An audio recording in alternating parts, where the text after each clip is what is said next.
Dans la pittoresque Nashville, Tennessee, une jeune femme talentueuse nommée Angelia a grandi dans une famille aux profondes traditions religieuses. La nature l'avait dotée d'une voix merveilleuse et d'un esprit vif. Son ambition porta ses fruits. Elle obtint un doctorat en pharmacie. La carrière professionnelle d'Angelia se développa avec succès. Grâce à sa diligence, elle put s'offrir sa propre maison et profiter d'une vie confortable. Le destin la surprit en l'an 2001. Elle rencontra une vieille connaissance de ses années d'école. Cet homme était Aaron Solomon, un présentateur sportif charismatique. Son charisme fit une profonde impression sur Angelia. Leurs rencontres devinrent régulières, et bientôt Angelia découvrit qu'elle était enceinte. En l'an 2002, son fils Grant vint au monde. Aaron lui fit sa demande en mariage, mais Angelia hésita. Leur relation était ambivalente à ce moment-là. Elle envisagea sérieusement d'élever l'enfant seule. Les parents d'Angelia, qui avaient trop des convictions religieuses strictes, lui conseillèrent vivement de fonder une famille traditionnelle. Après mûre réflexion, elle accepta la demande d'Aaron. Au début, la vie familiale se déroulait harmonieusement. Le mari prenait soin de sa femme et de son fils. 4 ans plus tard, en octobre 2006, la famille s'agrandit. La petite Gracie naquit. Grant, qui avait alors 4 ans, assuma avec une joie sincère le rôle de grand frère. Il était constamment auprès de sa sœur et aidait sa mère à s'occuper d'elle. À cet âge, le garçon se passionna également pour le baseball, obtint des succès impressionnants dans l'équipe scolaire et devint l'un des élèves les plus remarquables. Cependant, après la naissance de leur fille, l'atmosphère familiale changea. Aaron commença à manifester une domination excessive et tenta de contrôler totalement la vie de sa femme et de ses enfants. Son comportement devint de plus en plus désagréable, se permettant des remarques irrespectueuses à leur égard. Profitant de sa popularité en tant que présentateur de télévision, il s'engagea dans de nouvelles relations, sans égard pour les sentiments de ses proches. L'histoire de la famille Martins a commencé à se dérouler en 2013, lorsque Gracie a révélé à sa mère des détails troublants sur le comportement de son père pendant le bain. Il s'est avéré qu'Aaron insistait pour être présent lors des activités de bain de sa fille et pour enregistrer ces moments. Angelia a immédiatement interdit de telles actions. Le mari a reconnu son comportement, mais a eu recours à la manipulation et a insisté sur le fait qu'il emmènerait les enfants si cela venait à se savoir. En tant que membre influent de la congrégation de l'Église, il exigeait une obéissance inconditionnelle de tous les membres de la famille. Angelia a dû garder ce secret. Plus tard, elle a appris le comportement inapproprié de son mari envers plusieurs jeunes femmes. En 2014, des faits concernant son intérêt déplacé pour les adolescents ont été révélés. Des enregistrements inappropriés de mineurs ont été découverts sur son téléphone. Malgré la gravité de la situation, les conséquences ont été minimes. On lui a simplement demandé de quitter son emploi précédent. Peu après, il a trouvé un poste de conseiller financier dans une grande banque. La relation entre les époux est devenue de plus en plus tendue. Et Angelia a commencé à demander le divorce, mais s'est heurtée à un refus catégorique. À l'initiative d'Aaron, le couple a commencé à consulter un thérapeute familial. Lors des séances, les profondes blessures émotionnelles d'Angelia sont apparues. Une enfance difficile avec la pression parentale et la religion imposée, suivie d'un mariage avec une personne montrant des traits narcissiques et un comportement dépendant. Cependant, cette thérapie n'a pas produit les résultats escomptés. Angelia a décidé de consulter indépendamment un autre thérapeute. Elle partageait ses sentiments, planifiait des voies vers l'indépendance, prenait des notes sur son téléphone et correspondait avec le thérapeute par email. Plus tard, il s'est avéré qu'Aaron surveillait toutes ses activités. Il écoutait les séances, vérifiait son téléphone et ses emails. Lorsqu'Angelia s'est tournée vers ses parents pour obtenir du soutien, ils se sont rangés du côté de leur gendre et ont estimé qu'une femme devait maintenir la famille unie en toutes circonstances. Sans soutien, Angelia se trouvait dans une situation difficile. Le comportement d'Aaron est devenu de plus en plus inacceptable envers sa femme et ses enfants. Dans une tentative de trouver la sécurité, Angelia et les enfants ont commencé à rester ensemble et à s'enfermer dans une chambre la nuit. Un jour, un incident grave s'est produit dans la salle de bain, lorsqu'Aaron s'est comporté de manière agressive envers Angelia et a utilisé un câble électrique. Dans un moment critique, son fils Grant, âgé de 11 ans, est venu au secours de sa mère et a retenu les mains de son père. Après l'incident, Aaron lui-même a appelé les services d'urgence et a signalé de fausses informations sur le prétendu comportement inquiétant de sa femme. Angelia a été emmenée dans un établissement médical spécialisé pour évaluation, malgré ses assurances qu'elle allait bien. Les spécialistes ont rapidement confirmé son état de santé. Son psychothérapeute a clarifié la situation et présenté des preuves de la situation familiale difficile. Le 11 mai 2013, Angelia a reçu son congé avec la recommandation de demander une ordonnance de protection. Le rapport médical a confirmé « La femme n'avait pas de dépression ni d'autres problèmes émotionnels, mais une situation domestique difficile a été identifiée. » Après sa sortie, Angelia a fermement décidé de demander une ordonnance de protection et de déposer le divorce. Quand elle est rentrée chez elle, elle a trouvé une maison vide. Toutes les tentatives de contacter Aaron sont restées vaines. Les proches des deux côtés ont ignoré ses appels, la considérant comme instable. Le lendemain, le jour de la fête des mères, au lieu du retour attendu des enfants, les forces de l'ordre sont apparues. Aaron a de nouveau contacté les services d'urgence avec de fausses informations sur l'état d'Angelia. Les officiers arrivés ont vérifié son bien-être et sont repartis. Plus tard, Angelia a obtenu une ordonnance de protection, mais l'endroit où se trouvaient les enfants restait inconnu. Les enquêteurs ont refusé d'accepter une plainte, car les enfants étaient avec leur père, qui en avait le droit légal. Il s'est bientôt avéré qu'Aaron l'avait devancé en déposant les papiers du divorce et en obtenant une ordonnance de protection, alléguant son comportement dangereux. Pendant la procédure judiciaire, les parents des deux côtés se sont retournés contre Angelia. En conséquence, le père a reçu la garde complète des enfants et la mère a été condamnée à payer une pension alimentaire. L'opinion des enfants n'a pas été prise en compte. Le fait du séjour d'Angelia dans l'établissement spécialisé a été décisif pour que le juge rejette ses demandes de garde. Malgré tous les efforts, les enfants sont restés avec leur père. Angelia s'efforçait de toutes ses forces de récupérer la garde et prouvait que les enfants avaient au besoin de ses soins et non de la tutelle d'Aaron. Une nouvelle audience judiciaire sur la question de la garde a eu lieu. Aaron a engagé une équipe d'avocats expérimentés, ce qui a été possible grâce à un héritage inattendu de sa tante fortunée. Lors de l'audience, les proches d'Angelia ont de nouveau parlé contre elle, pointant son instabilité émotionnelle. Cette fois, cependant, elle a été soutenue par des spécialistes de la clinique où elle avait été soignée. Ils ont expliqué avec insistance que l'état de la femme était une conséquence de sa relation compliquée avec Aaron. Selon leurs témoignages, ces blessures avaient une origine très différente de celles précédemment alléguées. Mais le juge a ignoré ces déclarations et a maintenu la garde complète au père.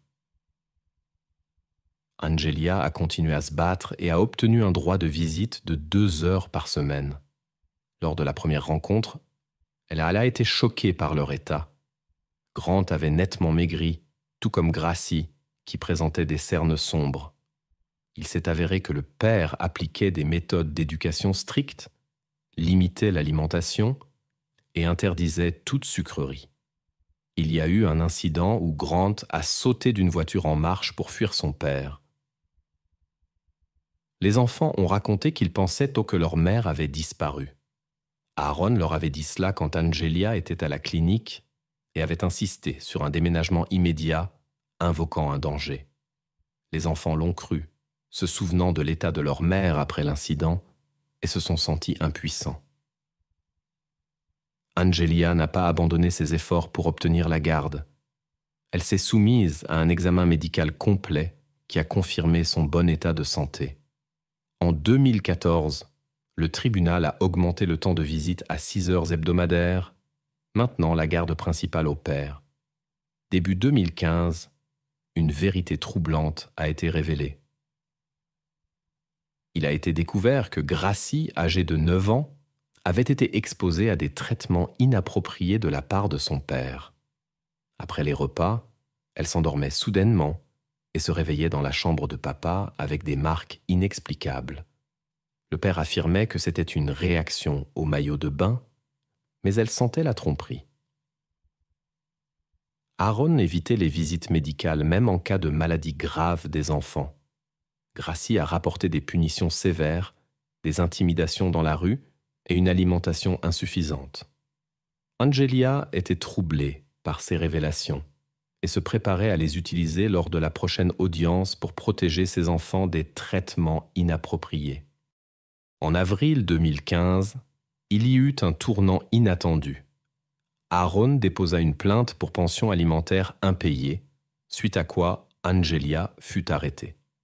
Elle porte des contre-accusations, affirmant que son ex-mari, malgré un héritage considérable, dépensait de manière irresponsable l'argent destiné aux enfants pour lui-même et ses accompagnatrices.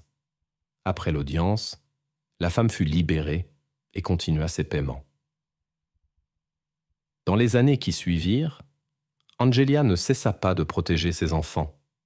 Elle s'adressa à diverses instances, des forces de l'ordre à l'école de l'église, essayant d'avertir du comportement dangereux d'Aaron. Cependant, ces paroles furent accueillies avec scepticisme et rejetées comme des exagérations. La situation s'intensifia en 2018 lorsque Grant et Gracie tentèrent de quitter la maison de leur père.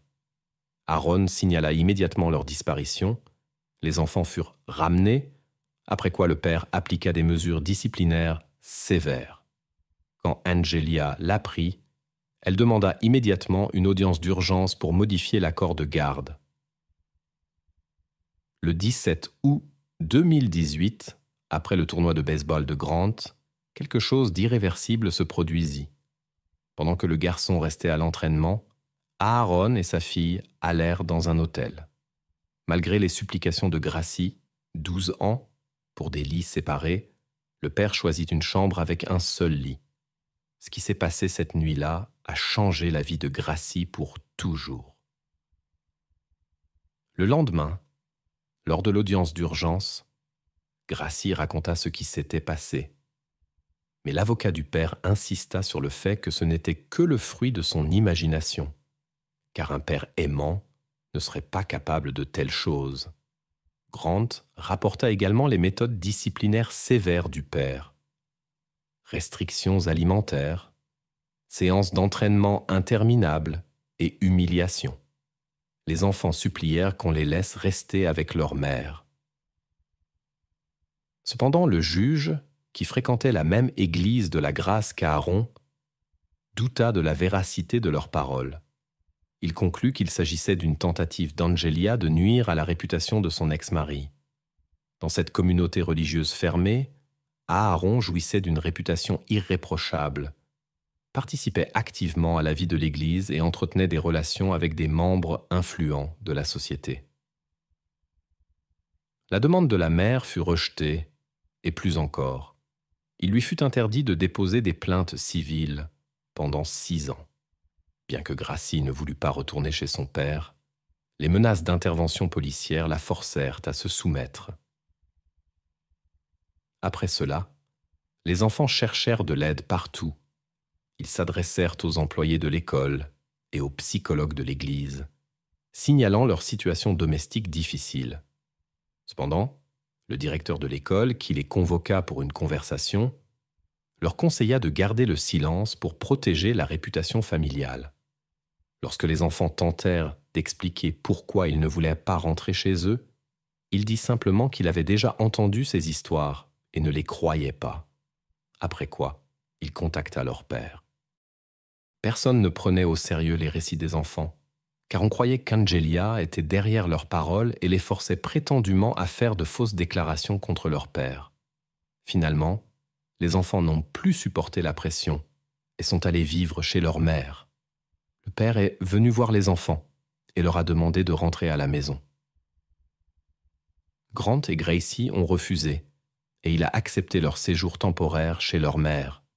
Après avoir travaillé avec un psychologue, certaines règles de communication ont été établies que le père a commencé à suivre. Bien que selon les documents de garde, les enfants devaient parfois rester chez leur père, ils passaient la plupart du temps avec leur mère. Pendant ces périodes, ils se sentaient matas calmes, mais la relation avec le père est devenue de plus en plus tendue et a atteint son paroxysme le 20 juillet 2020. Ce jour-là, Grant, 18 ans, se rendait à l'entraînement. Le trajet durait environ 1 heure, car la maison de la mère était éloignée.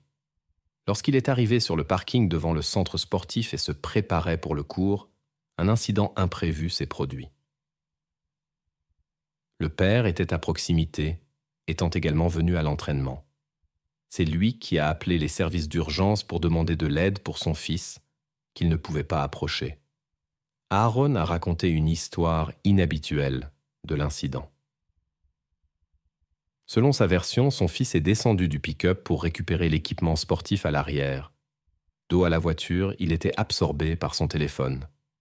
Soudain, le pick-up s'est mis à rouler et a heurté le jeune homme, le traînant sur plusieurs mètres.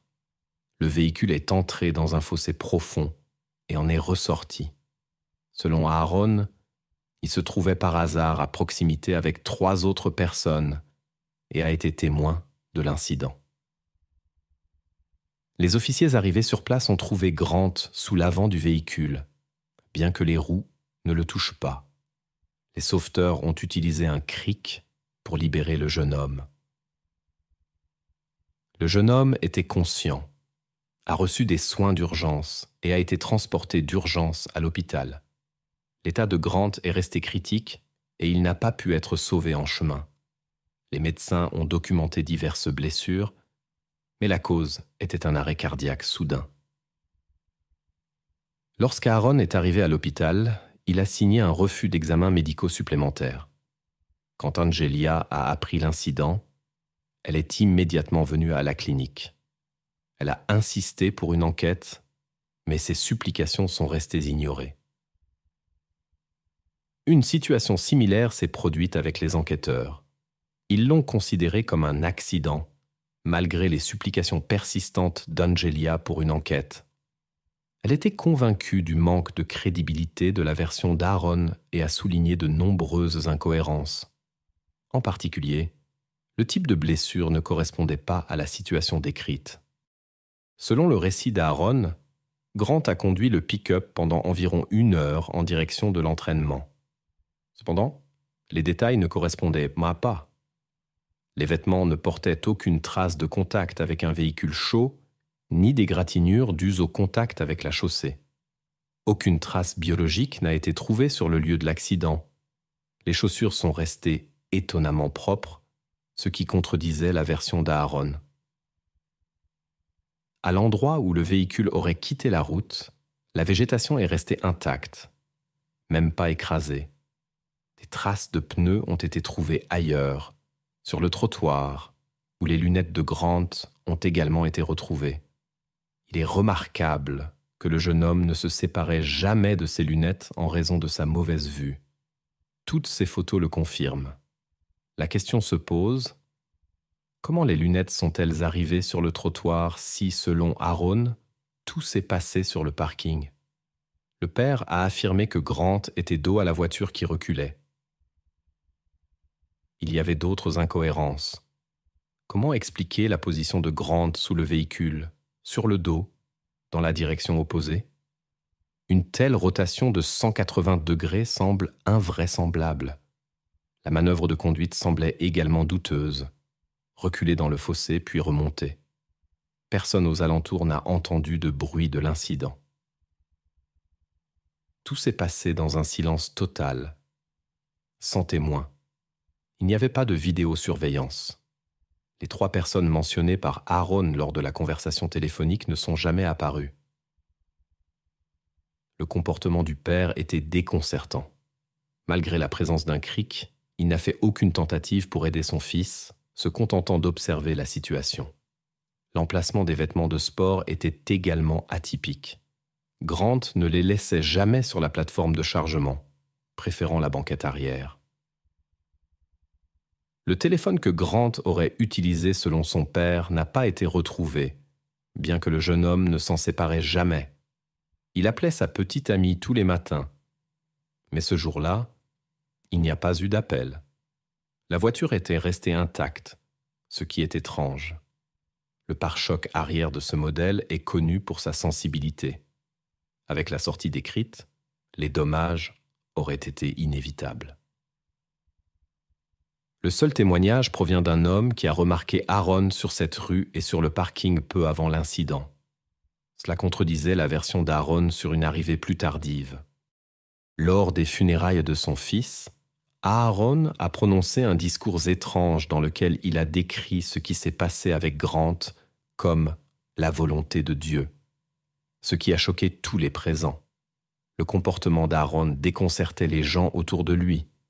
Il ne montrait aucune émotion concernant ce qui était arrivé à son fils.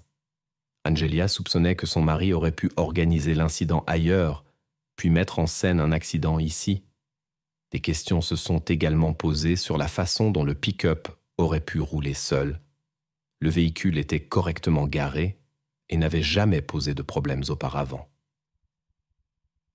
On a proposé à Aaron de faire une enquête technique sur le véhicule pour obtenir une indemnisation du fabricant.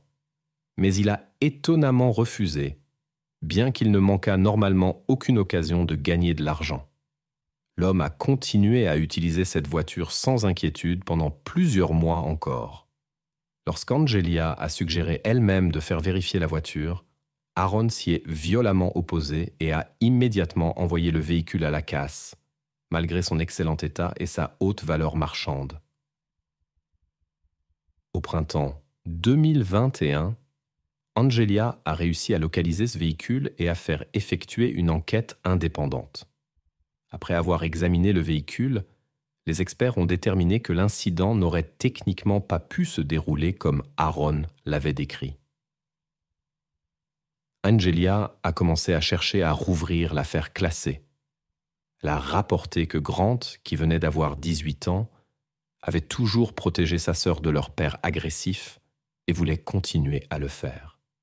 Le jeune homme avait averti son père de ses intentions d'aller en justice après sa majorité.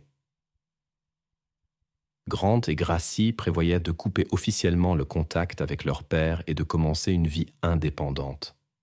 Ils espéraient que leurs déclarations seraient maintenant prises plus au sérieux, étant adultes.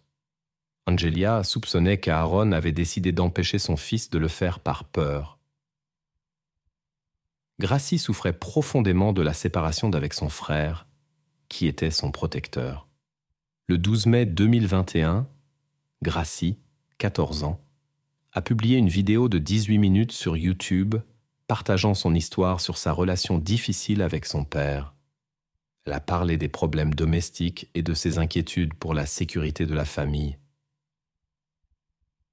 Gracie a exprimé des inquiétudes concernant son avenir. Après la perte de son frère, elles étaient sans défense et le père a augmenté la pression. Il poursuit sa fille et insiste pour qu'elle rentre à la maison, mais elle refuse fermement. La jeune femme de 16 ans a dû obtenir une ordonnance de protection officielle contre son propre père, mais il a ignoré les règlements et a continué à apparaître près d'elle. À l'école, sa présence n'a pas suscité d'inquiétude auprès de l'administration. Le directeur, qui était un ami d'église du père, a refusé de prendre en compte l'existence de l'ordonnance de protection. Après cette interview, le père a de nouveau affirmé que la mère influençait négativement Gracie et la montait contre lui, ce qui a conduit le service de la jeunesse à prendre la situation sous son contrôle. le père a essayé de convaincre sa fille que ses souvenirs étaient faux et que toutes les pensées problématiques avaient été implantées par la mère.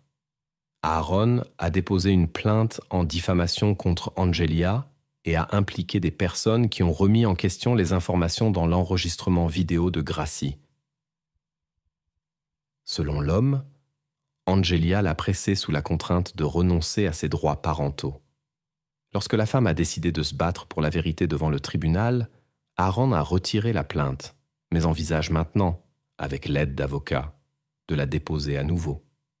Angelia et sa fille cherchent à rétablir la justice pour Grant, et Gracie veut rester avec sa mère et couper le contact avec son père. Ils ont créé une plateforme en ligne qui a reçu un large soutien. Après le départ de Grant, le pasteur, le directeur de l'école et d'autres adultes auxquels Grant et sa sœur s'étaient adressés pour obtenir de l'aide ont nié ces faits.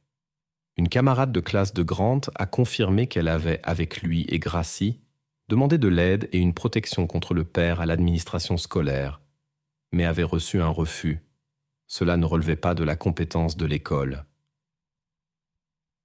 Dans le Tennessee, il existe une loi qui oblige à signaler au service de protection de l'enfance si l'on soupçonne que le bien-être de l'enfant est en danger. Cependant, personne ne l'a fait. Après l'incident avec Grant, il a été interdit aux élèves de discuter de ce qui s'était passé à l'école. Plus tard, il s'est avéré que le pasteur a quitté l'église, où une grave division s'était produite. Actuellement, aucune accusation n'a été portée contre Aaron Solomon, et il nie toutes les allégations. Ses partisans écrivent régulièrement sur les réseaux sociaux accusant Gracie et sa mère de mensonges et de comportements non chrétiens, affirmant que les vrais croyants ne devraient pas aller devant les tribunaux. Pourtant, Aaron lui-même dépose régulièrement des plaintes contre Angelia. Actuellement, Angelia et Gracie vivent ensemble, mais ressentent une inquiétude constante à cause d'Aaron. Gracie rêve de devenir agent du FBI et de mener des enquêtes pour aider les gens.